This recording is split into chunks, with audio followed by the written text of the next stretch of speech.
quem mora no Pará é paraense. E quem mora no Amazonas, amazonense.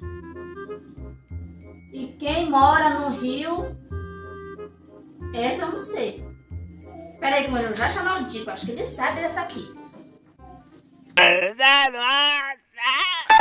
Dico, me responde umas perguntas de geografia.